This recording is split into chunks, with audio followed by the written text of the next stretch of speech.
Welcome to the Fanatical Elfz Show, part of the Elfz Network.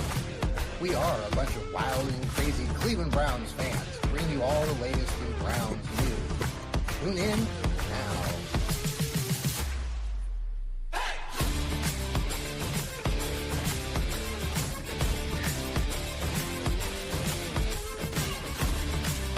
Hey, it's a fun Friday, and it's the Fanatical Elfz Network and the Fanatical Elfz Show at a special,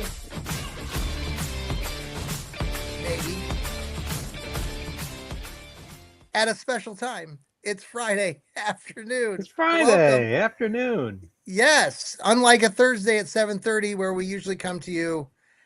That's Steve Gill. I'm John Suchan. We appreciate you tuning in to the Fanatical Elfz Show. And happy Fun Friday to you, Steve. Happy Fun Friday to you, John. Is it fun? It's really always fun. My son Grant Man has labeled Friday Fun Fridays for years. Fun Friday. So, throughout the week, on Monday, Tuesday, Wednesday, and Thursday, I hear about Fun Friday coming up. So there you go. My son this Monday. Grant Man has autism, but he is set on Fridays. He knows it's a fun Friday. So I try to spread the love, whenever I can, to all of you out there who are listening and watching us right now live on Facebook, YouTube, the X. We appreciate you. We love you. We're Browns fans just like you. And if you are watching us live right now, scrolling along the bottom, thank you, Steve, for doing the prep work. Steve was on before I'm rushed home from my other job, school counselor by day. Shout out to Hemisphere Coffee Roasters. They shake the hand of the farmer. Check out their link right there. And we also have a new gig, a new bit with Sherry's Licorice, just small town, Goshen, Ohio, mom and pop licorice store. They have a website now. You can see it scrolling across the bottom, sherryslicorice.com.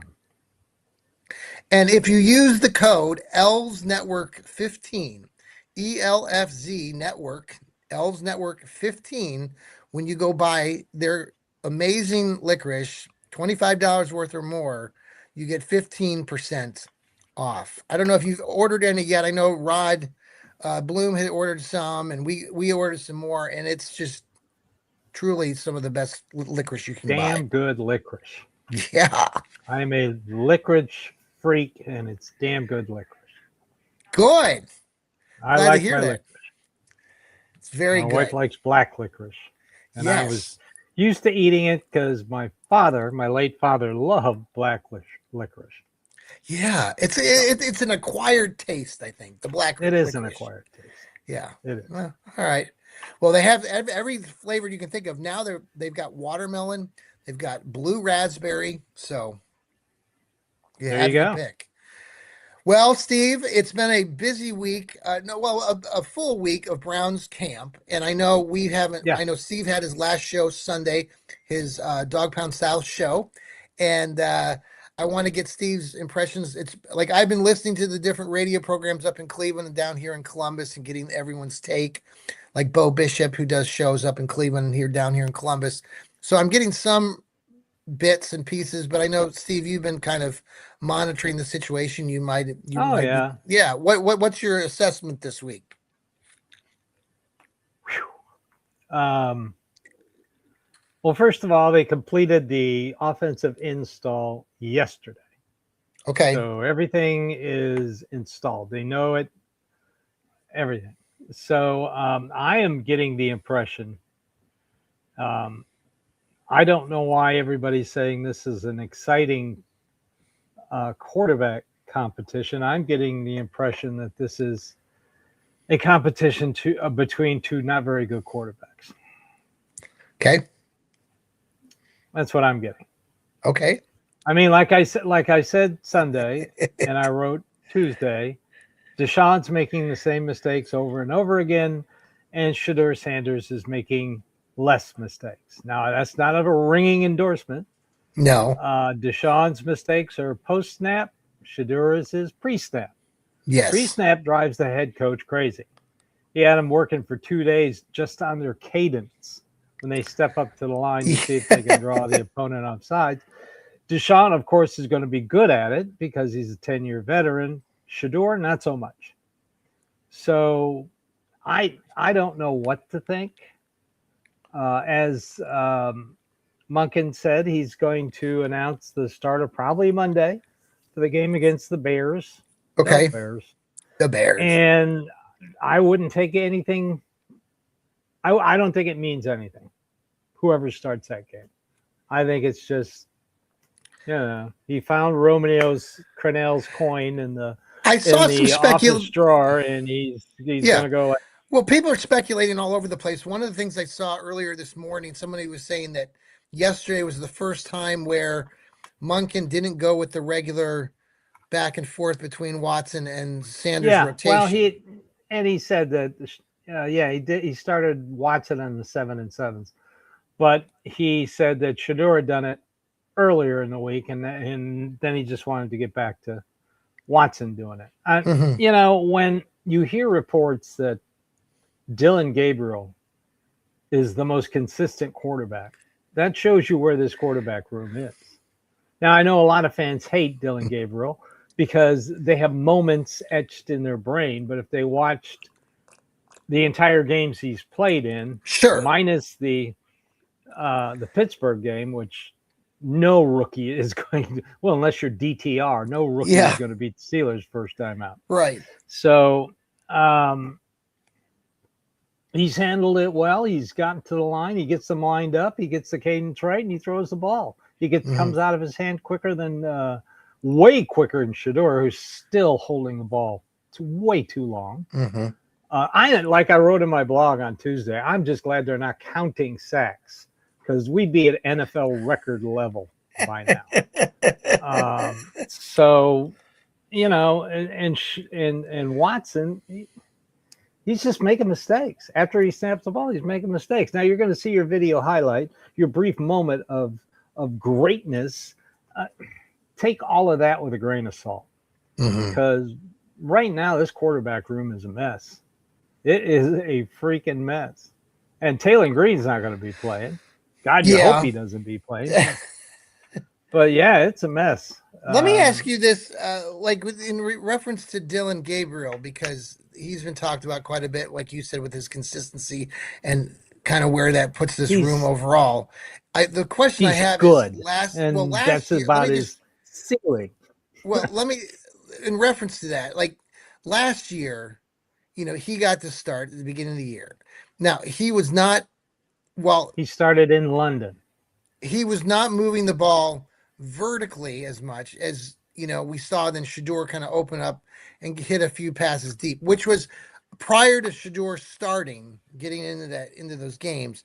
There were some complaints. We were talking about it, how he was nickel and diming it, not getting all the way, not making vertical passes. And we were talking about the offense being just stuck in the mud.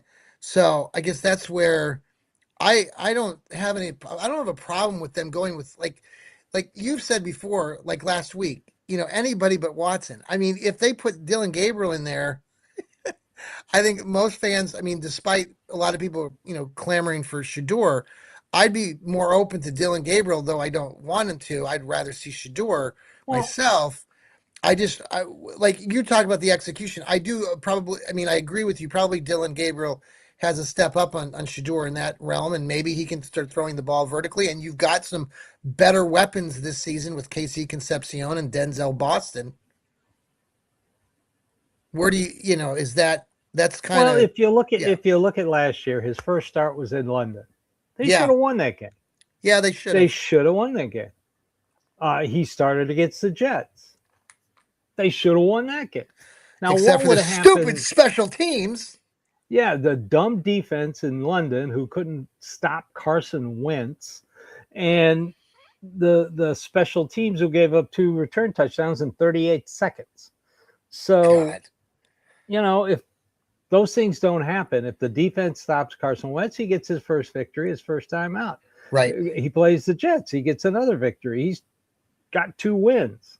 Right. He didn't really play that bad. He was using the same offensive line and the same offensive weapons that Flacco and Sanders were, which seems to be an excuse for everybody who likes Flacco and Sanders. He had the same freaking offensive line. Yeah. So, and the same freaking weapons. Yeah. So, all I'm saying is, if he's your best quarterback, this room's a mess. Well, 2 days ago, quit they had listening to the media. The media is sugarcoating everything. Oh, they're just. I mean, awful. they are really overly sugarcoating. I listened today, and I'm like, what the hell are you guys talking about? I can't stand it. I mean, Tony Grossi and Mary Kay are just driving everybody crazy. Well, Mary Kay is now back block, to Watson. They block everybody all the time because they're so sensitive.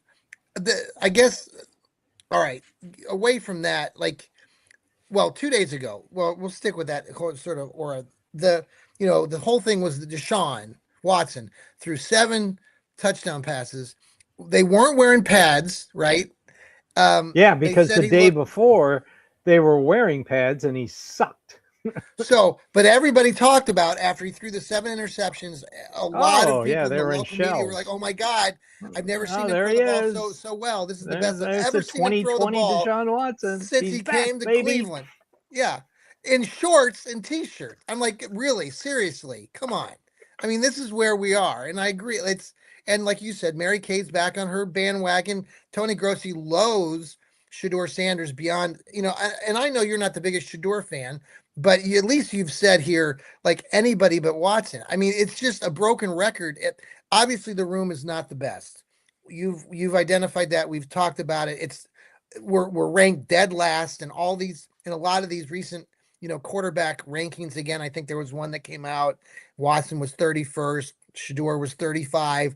People said that they'd sleep well at night if they were running the defense when they had that anonymous article that came out, how Shedeur's just not a competent quarterback, which I take a great offense to, but I'm just a fan. What do I know? But I mean, Shedeur's not that bad, but I get what you're saying. We agree that, this isn't a great room.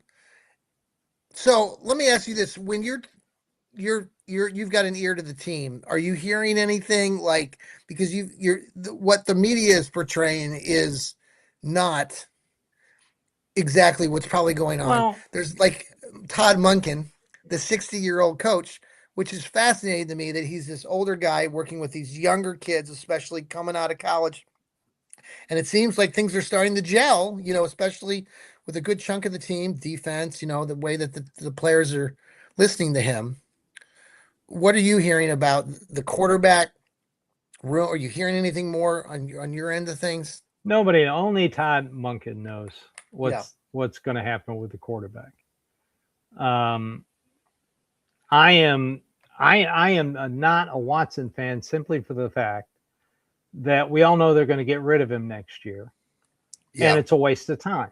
Why bother? I mean, why bother putting him out there? It's just a waste of time. Find out what you got in the 2 young kids. Mm-hmm. I mean, Taylor Green's not going to start in games. God, I hope not. Yeah. But you got to find out what you have, because next year they're going to have 11 draft picks. And if my accounting is right, through the new contracts they've signed, Denzel Ward and Grant Delpit, as of right now, they're probably going to have about $195 million to spend next year. Wow. So, yeah. Wow. They're going to be aggressive next year, and they're going to. Mm-hmm. That's what Andrew Berry said before this season. Yeah. Said we're going to be targeted this year, but we're going to be aggressive next year. Well, there you have it. They've created enough room. If the cap goes up 8 to 10%, which it always does, because that's just TV revenue. That's what the salary cap is. Mm-hmm. It's what they do in streaming services, and they made tons of deals for streaming services. So, look, they'll have the money next year. Speaking of streaming services, but I got charged. But this, what?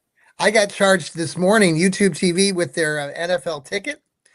Missed that. I didn't on my renewal. They had a special deal last year where I got it halfway through the season for like $50. You know what the cost is now? It's with tax. It was $408 for the season. Well, you can do that in monthly payments. Well, it already came off. Oh Well, man, you know, that was a wake up call. Go from well, of 50 course it bucks to is. 408. Oh my God.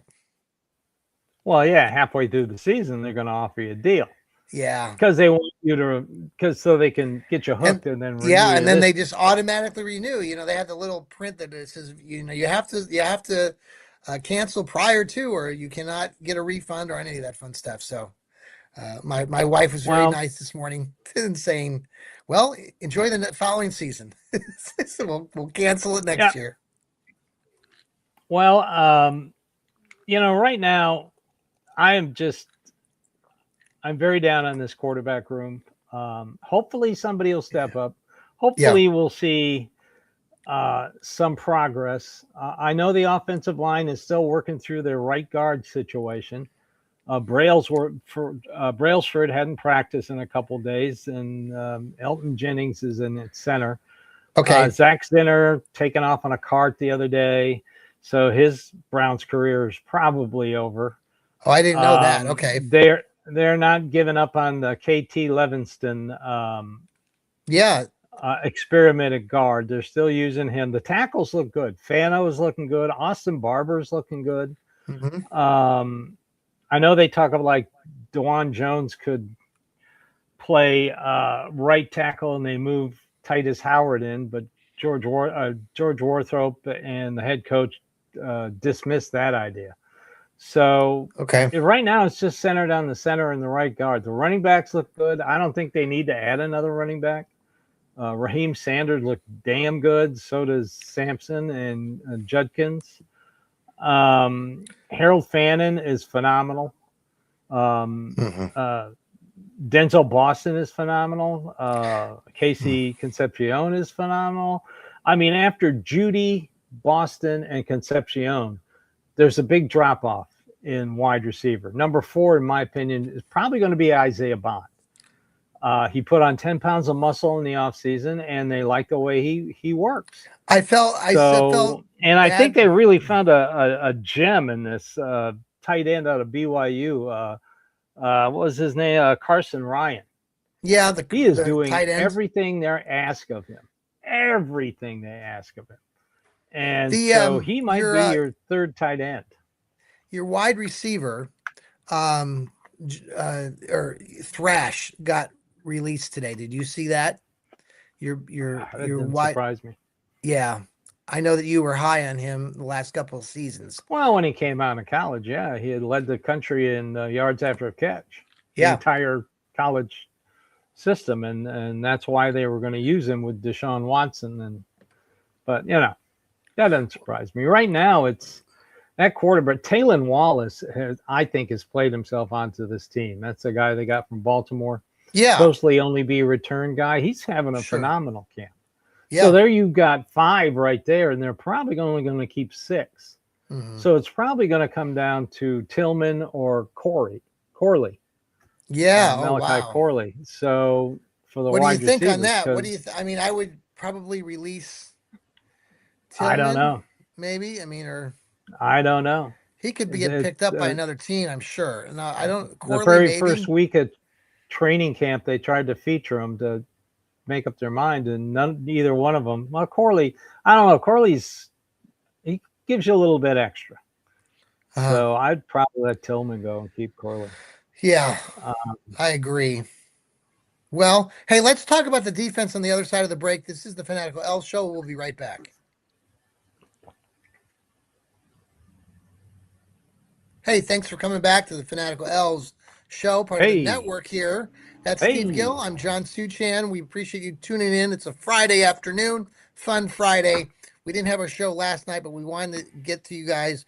It's been a full week. A lot of things going on with camp. We see a lot of things on video. A lot of people have a lot of different opinions, from the quarterback to everything else. And I'm working on this article right now on Todd Monken again.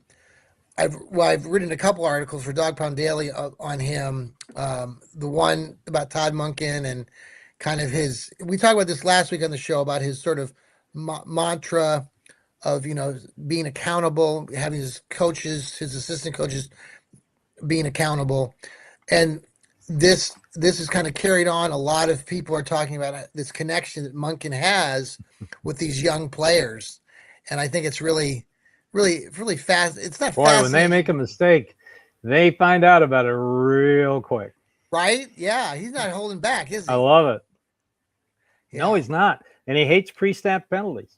And he wants them to get rid of them. He said the only way to get rid of them is to coach it out of them. And that's what yeah. he's been doing the last couple of days. Also like that they're doing special teams practice every day. Thank you. Well, I think everything that I've heard, especially from the people here in Columbus and Cleveland that are attending some of these practices too, is that everything is like being done quicker and they're doing more of. Like they said, the number of More efficient. plays, the number of actual plays that they've been running is like 100 times more than Kevin Stefanski would ever do in practice. So they're really habitually getting these kids, practice and repetition and stuff that wasn't regularly happening or wasn't it's not the same routine that Kevin Stefanski would see. So I mean it's a different approach. I love it. I think it's going to be something to really monitor and see if is it going to be clearly something that's going to help this team win games when the season starts. I think so. Yeah. I mean, one thing everybody argues about the quarterback and the offensive line, nobody arguing about defense. I mean, although they're starting to run out of defensive tackles. I heard Mason Graham was suited up again today, so that's good. He's Jared spending all Verse, his what's time your thought? What's your takeaways? Because love him. yeah, Love him.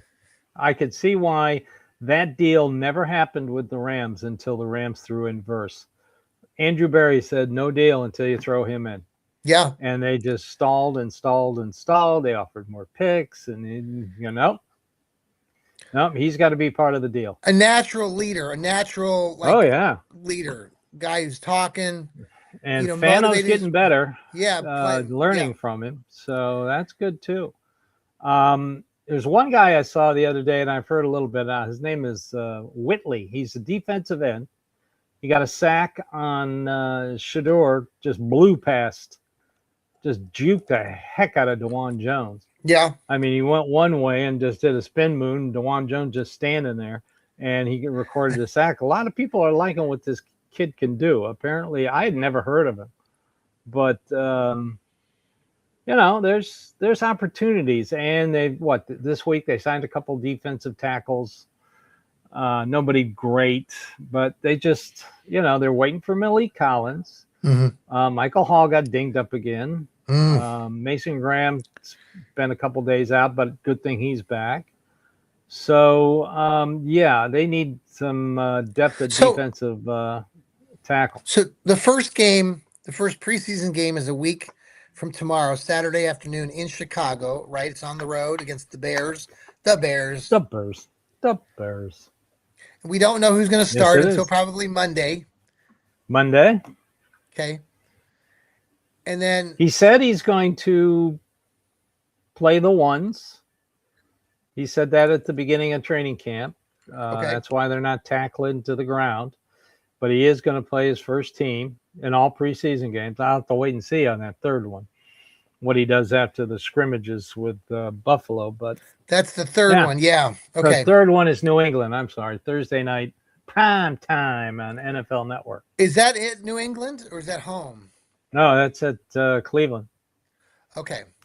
They do at the Bears, then they come back scrimmage, and then play the game the following, 2 weeks from tomorrow against Buffalo, and then the Thursday following they host the Patriots. All the games are going to be on NFL Network. I don't know how that works. But, well, it's something that I think everyone's kind of waiting to see what Todd Monken decides to do. Will who he starts in this first game have any bearing on what happens? I think he already knows what he's going to do. He's just not. So who do you think he's going to go with? Watson? Is that your gut right now? Like, I know you say you don't like to, but is it your gut? I mean, I know you don't want Watson just because of what you said with the contract and everything. Like we're wasting time. But if you were predicting right now, if he isn't going to play during the season, then I'd throw him out against the Bears. First game. Yeah. Why not? Then you could have Sanders start against the Bills. which would be a great test. Then after that, I don't know what he's going to do. That's kind of a throwaway game. But you think like overall, like Monken's like because he's old school and he's been doing all these things. He's familiar with Watson. Watson's been in the league longer. He's the veteran. You know, he's probably got a little bit just coming into it, a better comfort zone with Watson, just knowing the name, knowing how he's played since he came into the league. Well, I think it's more of if he doesn't get hurt, you got to keep him on the roster. Yeah. There's nothing you can do with it. You can't put him on the practice squad because that means to put him on the practice squad, you got to cut him, let him go through wafers, and if you cut him, all that dead cap comes out of the ground to grab the team by the throat. Yeah. So he's got to make the roster or he's got to be on injured. Now, would they carry 4 quarterbacks and not play him? Mm-hmm. I don't know. That's a detriment to another position if they do that. I fully think they're going to keep 3 quarterbacks. I would in this day and age. How many quarterbacks play? So, and I've heard people say that, yeah, sure, you could put Taylor Green on the practice squad because if the other team picks him up, they got to keep him on they got to keep him as the 3rd string quarterback on their roster, not on their practice squad. And I can see the logic in that. I can see the logic because he'd have to be on the team's 53-man roster the entire season. They can't ship him down. They'd have to cut him. And then as soon as they cut him, the Browns would pick him up again and put him on the practice squad. So I want to jump back. I don't know. It would make sense if you're thinking about what to do with Deshaun Watson. Let him start the first preseason game. Show you what he's got. If he goes out and bombs against the Bears, then everybody will know it. And he's your 3rd string quarterback. You keep him on the roster and hope and pray the first 2 don't get hurt. And then you get rid of him next year. That would make sense because, you're doing him a favor. Yeah. It's going to be on TV. You're doing Watson a favor. More than likely, he's going to be signed as a backup. That's an interesting observation. After they cut him. So what you're doing, everybody's been playing nice since he's torn his Achilles, they're he's training hard. What did Stefanski always say last year? Oh, his rehab's going great. And that kind of crap. So, if everybody plays nice, there's no animosity between team and agent. Yeah. It's not team and player. It's always team and agent. Then you're setting Watson up to look like, wow, look at that. He's changed man. He could be a valuable backup somewhere. And he gets his next contract with another team.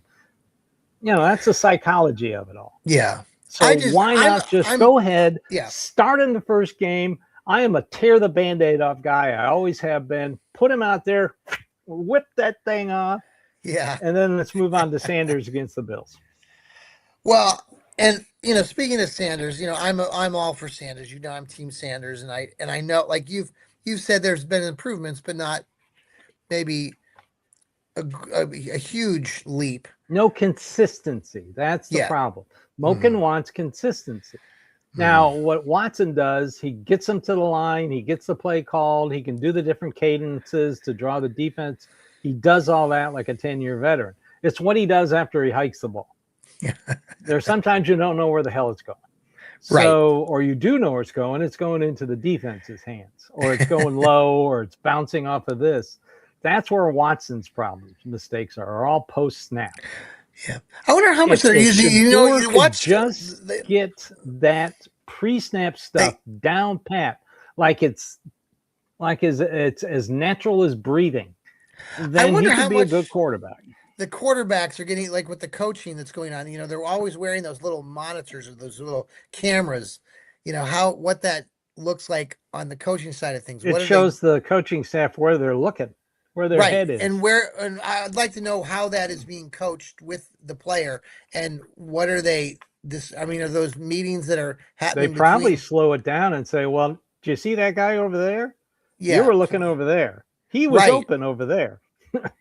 Yes. You can move your head, but you got to move your I mean, the eyes as well. sophistication is probably so extreme. I mean, you're at the National Football League. It's not like you're doing all sorts of. I mean, this is high stuff. I think the one thing I think that I've always been hopeful is going into a new season with Shador potentially starting some games, and I'd like to see him start in game one, is for the same reasons that you've already spoken of, but also I just think that he brings there's just a little bit more of a flair right now, especially for the big moments in games. And I know he's looked awful in the previous season. I'm hopeful that maybe he cuts those things down. And I know you talked also about, if somebody was keeping track of the number of sacks in these Boy, they practices. haven't been, but man, Yeah. whew. No, I know it's not the best situation. I know that's all that Browns fans and are hearing about with the quarterbacks, and I certainly don't want them drafting another quarterback, but maybe there's somebody out there in the next year's draft that we don't know about right now that they could potentially grab for a future quarterback. So lots of you don't potential. know. Yeah, we You don't just know. don't know. And by the way, for all you guys that or gals, or all you people that are sitting at home in your Colt McCoy Jr. and watching the Hall of Fame game last night, thinking the Browns should have drafted Carson Beck. No, Yes. it was a preseason game. God, I remember a couple of years ago, DTR was the second coming in Oh, preseason. yeah, for sure. Woo, he was great. Yes. Yeah, Yeah, no. no, a lot of anything else going on, Steve, this week that we missed? I know that the defense is kind of what Browns fans are relying on. What are you looking forward to I think this? they're going to be Yeah. good. The Yeah. defense, Tyson Campbell, Michael Coates, Denzel Ward looks great already. Grant Hmm. Delpit. I mean, they're giving Ronnie Hickman a little bit more responsibility. Hmm. I think this defense is going to be surprising. I really do. Hmm. Quincy Williams seems to be everywhere. Oh, yeah. They just need a little Was a it little him? depth. Quinton Williams it was funny. There was a video, I think it was him, when they were coming off the practice field like a week ago. And Shador was getting all the love from all the kids and stuff. And one of the players, and I think it was Williams, he was like, "Hey, I'm here. I'm here. Hey, look at me." I mean, he was speaking out loud to see if anybody would take his autograph. It's funny though. Just I think I think the team is bonding in ways that I don't think they have done in previous seasons. I know it's a new No, these coach and practices are quick. Like you said, they're quicker. They're more efficient. They're getting more work done in the a lot of time the CBA requires than they have in the past, well, I think and that's a it's good thing. accountability, and it's making these kids who are young. I mean, if you're building that into their psyche, I mean, you're teaching these kids from a coaching perspective, and maybe you've coached before, and I've coached before.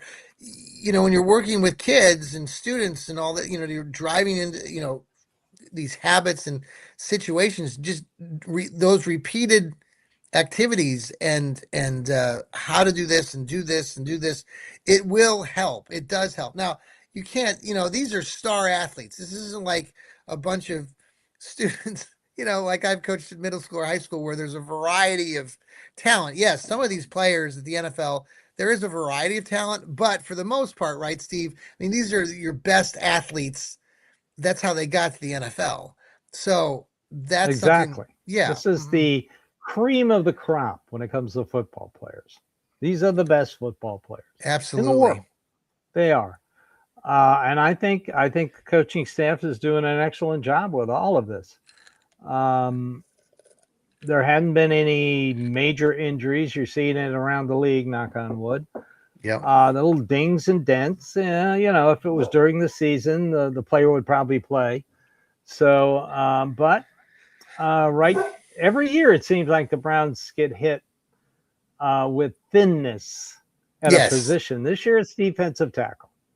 Okay. If they get Malik Collins back, and he's supposed to be back, he keeps telling everybody, "I'll be here in September. I'll be here in September." Yeah. But it would not hurt to have I like that. Malik some Collins, having defensive met him, line. yeah, he's got a good personality, of entertaining personality. I think you stack him up alongside Jarrett Verse and some players. I think that could be really, really interesting. cool stuff. I think that could really. I Yeah, agree. I just I can't see this I just Browns need defense I think going they need backwards veteran depth. for Just a sure. little veteran depth on the Yeah. defense. Yeah. Well, Steve, any final thoughts before we leave these fine people on this fun Friday afternoon? Well, I think my dog wants to go outside. I know That's it. That's what it sounds painfully like. Woof, obvious. woof, woof. She's at the front door looking out the Oh, come on now, take me out, glass at Dad. Come the. on, Dad, take me out. No, Well, she's just barking at whatever goes by. we were dog sitting ourselves this past week, so but a lot to look forward Well, to. final Anxious thought. to get to the game. Yeah, next week, first preseason Um, game. don't put in don't put in a lot of uh, don't take it as written in concrete when he names the starter on Monday Sure. for the Bears game. I mean, it's a very fluid situation. I'm sure in the back of his head, Todd Monken, he kind of knows who he wants to start first game of the season. But, you know, Do you want to share and that now, or do you want to keep that a secret? I don't know. Only he knows. I mean, I'm being serious. Gotcha. Only he knows. I mean, people are picking everything he says because he doesn't exaggerate. Well, And if he you were to doesn't listen speak to in you coach. or me or the Fanatical Elves, I think most of it, and most Browns fans, I He think did they say don't. one thing. He Yeah. said it really makes a difference when they're in pads. Mm. So Well, if you're Watson looking at has a 7 touchdown game in a shell, and the day before when he was in pads, he didn't play that well. no, he threw 3 or So 4,000 interceptions. No, any film I've seen so on take Shador it for has what not. it's worth. I have not seen anything other than the one throw he had. Somebody videotaped him throwing a bullet where he was slinging it into the corner of the end zone one time for a touchdown. I think that was the same day that he threw the 7 interceptions without pads on. So we've seen this Well, movie. We've seen this. yeah, I think Browns it's fans a want waste us. of time Yes. to have Watson during the season. It really is a waste of time. I think You most got to figure fans out would what you be. got. Mhm. Most fans will You be know, and disappointed. Yeah. if Dylan Gabriel or Shedeur Sanders steps up and they win games, say they go out and win 6-7 games, then and they're entertaining on Yeah. offense. I mean, you don't mute the TV when they're on offense because you don't want to Yeah. hear the holding or How many times have we fumble turned or off the TV to interception. listen to the radio guides or something? I have done that all the time. It is really annoying. Yeah. So I'm interested to see who the first team offensive line is going to be. I have Tavon Jenkins was back, which is good. Mm-hmm. He can come in and play right guard. So I'm really looking. I think they have a practice tomorrow off Sunday, and then they start getting ready for Chicago on Monday. Chicago. On Monday. So Chicago. it'll be interesting to see who the starting offensive line was. I hope Fano starts at left tackle. I think Titus Howard right tackle. Then you've got. I'm excited about Fano. He has a cool. I like his persona. I like his kind of his I game. do too. I think them drafting some of these Whippler's players. been practicing at number 1 center, so that would be nice.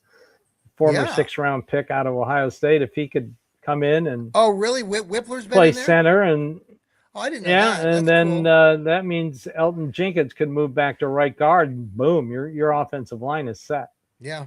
So well, all right, we'll Steve. See. I want to see who starts. Have a very good rest of your Friday. Enjoy your weekend. We'll be back here next week, probably on Thursday. Steve, you'll have your show on Sunday again. Yes, I will.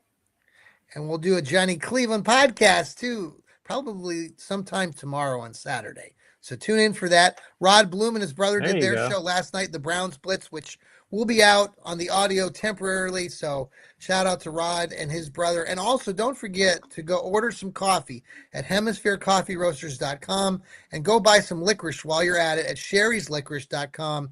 If you go to Sherry's Licorice, you can get a 15% discount when you buy $25 worth of licorice by typing in Elfz Network, ELFZ Network 15. Steve, happy weekend. You too, Go Browns. John. Go Browns.